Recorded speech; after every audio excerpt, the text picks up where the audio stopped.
That didn't work!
Why won't you just die?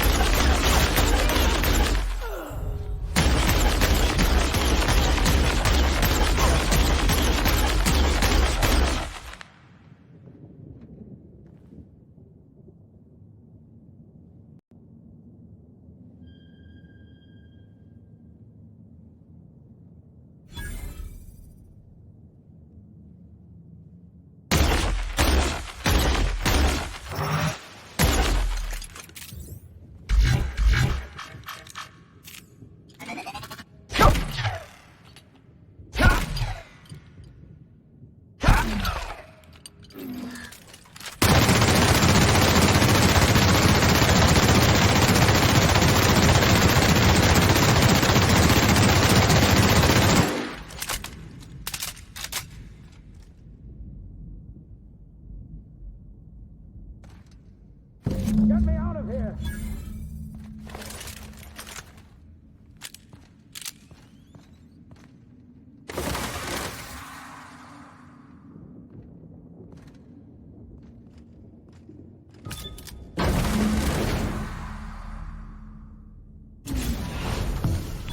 You don't know how glad I am to see you.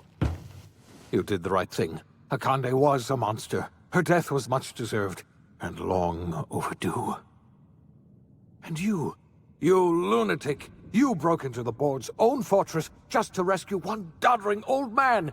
You are absolutely out of your mind, and I can't begin to thank you enough.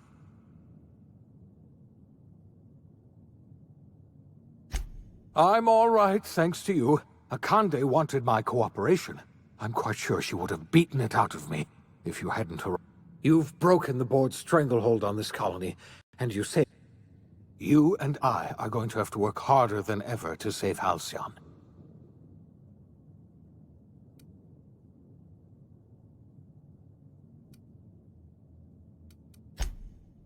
Earth has gone dark. We haven't received a single message. 2 years ago, the Earth's Directorate's frigate disappeared on their way back to Earth. We don't know what... Earth is only an idea to us. But that idea is the bedrock the colony is built upon. I don't want to imagine what'll happen once news gets out. You mean... we're all alone? I'm afraid so, Miss Holcomb. Halcyon is the only home we have left. Returning to Earth is... We're in serious trouble, my friend. Do you know what this means for Halcyon? We can't rely on Earth for support anymore. We've been cut. Yes, we do. You've done a marvelous thing. We must begin the revival process immediately, starting with the hope's brightest minds. And then we're going to fix this damn... We're going to need a leader. And I can't imagine a better person for the job than you. What do you... You won't hear a word of disagreement from me. When I revived served you, I thought we were going to save this colony all by ourselves. But I was wrong. We can't save Halcyon on our own. We're all going to have to pull together, somehow. We are not a colony anymore. Our last connection to Earth has been severed. I don't know if we'll survive, but we're going to have to try our best.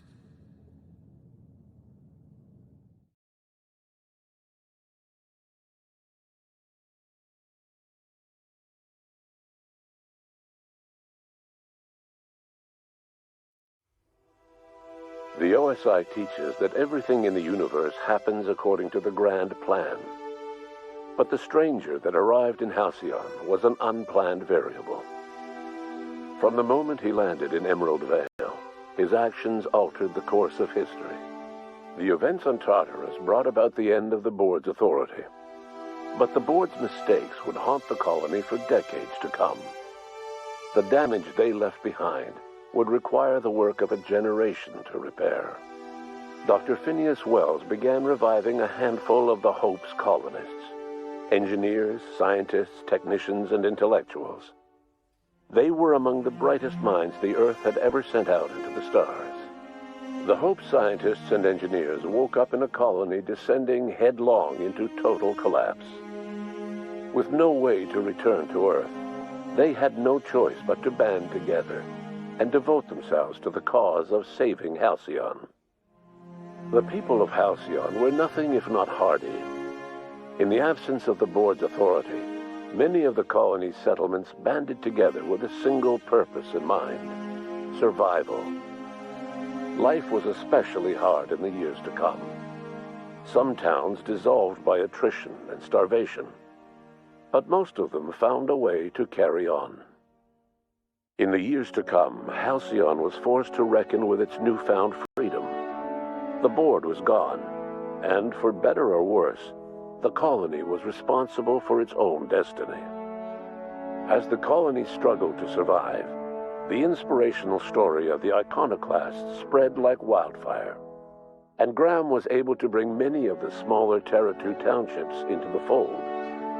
However, his zealous obsession with spreading the word blinded him to the needs of a growing organization, and the movement was unsustainable at scale. The iconoclast way seemed to work best, and ultimately petered out on Monarch. Consumed by paranoia, Lilia Hagen took Sublight Salvage in a controversial direction, openly accusing board officials of an extraterrestrial conspiracy. One day, an accident at the Groundbreaker's docking bay silenced her forever. Time would tell if her replacement could keep the Sublight family together. The collapse of Edgewater left its workers bereft of any purpose in life. Most of them made their way to Adelaide McDevitt's camp, hoping to ingratiate themselves into her favor. Adelaide accepted only a few to her community. The rest were turned away and likely died of starvation. Nevertheless, Adelaide's camp grew into a well-established town. Adelaide McDevitt refused to cooperate with the ongoing effort to save Halcyon from collapse. A sympathetic deserter stole a copy of her research and delivered it to the Hope's scientists. It is unclear how useful Adelaide's research was. An optimistic estimate suggests her work may have bought Halcyon another few years of survival. Adelaide would never know. She died that winter. Under the leadership of Junlei Tennyson, the Groundbreaker held firm against corporate influence. The ship's mechanical stability gave Junlei the time to educate a promising generation of engineers schooled in her family's traditions. The future of the Groundbreaker looks promising. The rediscovery of the Hope and the abandonment of the lifetime employment program forced Byzantium to come to terms with some uncomfortable realities about the state of Halcyon. While Byzantines were reluctant to surrender the luxuries they'd grown accustomed to, the board's diminished authority gave them little choice in the matter. Nearly everyone had to learn to make do with less. Some even had to get jobs. It was a dark time indeed. Ellie savored her adventures on the Unreliable.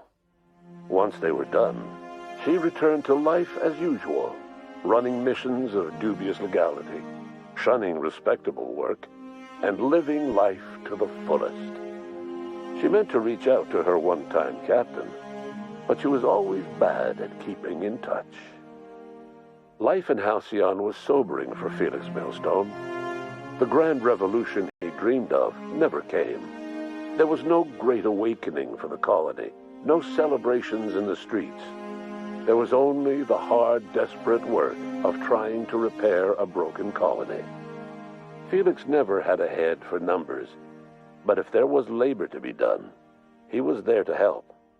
Eventually, Felix realized that the work of a revolution was done with two hands. As much as he enjoyed his adventures aboard the Unreliable, the vicar, known as Max, eventually decided that it was time to move on, to live out the life he had sought so long to create. He knew there were many in the colony who carried burdens much worse than the ones he had struggled with, and he devoted himself to easing their suffering wherever he could. He only ever took up arms again to defend the defenseless. Unshackled from a lifetime of striving and fighting the universe and himself, Vicar Maximilian de Soto was finally at peace. Once the matter with the Hope colonists was resolved, Junlei bashfully asked Parvati if she'd like to join her permanently on the Groundbreaker, and Parvati enthusiastically, if somewhat awkwardly, agreed. The stories of her adventures spread across the colony, and Parvati soon found herself the center of attention.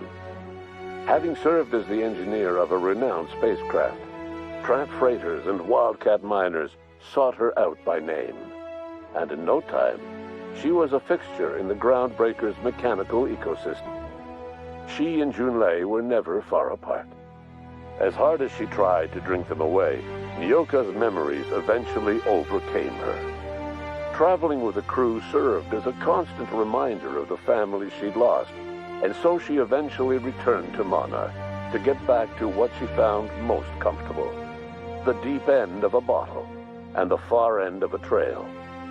Few have seen her since, but travelers often swear they hear her and her machine gun in the night, screaming swears and spitting bullets. The SAM unit that accompanied you spread awareness of the product line's superior sanitation and maintenance capabilities across what was left of the colony. This led to a boost in SAM unit sales. Did you know that SAM units are the longest-lasting, toughest-acting cleaning solution in Halcyon? Minister Clark was released from house arrest, and his contact with you gave him a sense of renewed purpose and vigor.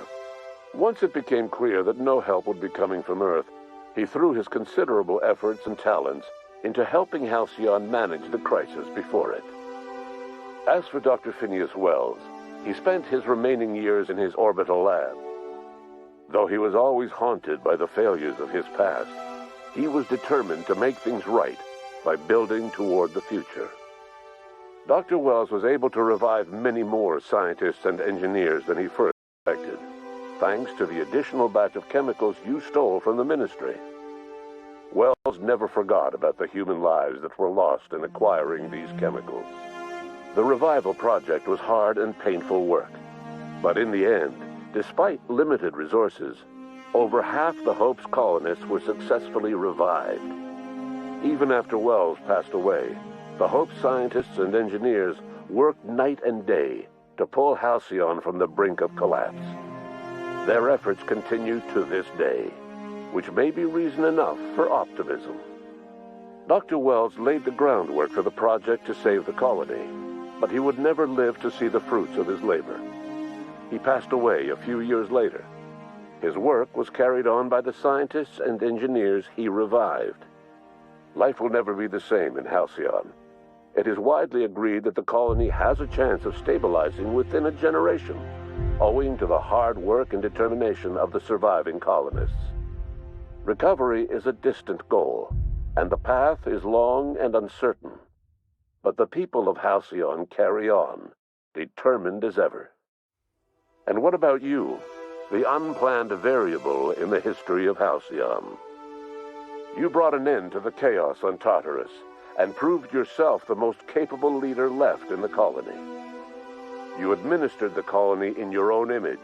With the old power of the board destroyed, a new government of Halcyon rose with you at its center.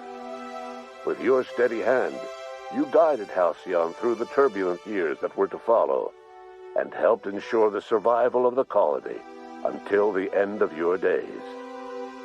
No one knows what's happened to Earth, and no one knows what the future has in store for Halcyon. All we know for certain is this: the name of the Unreliable and that of its intrepid captain will remain the subject of countless stories for years to come.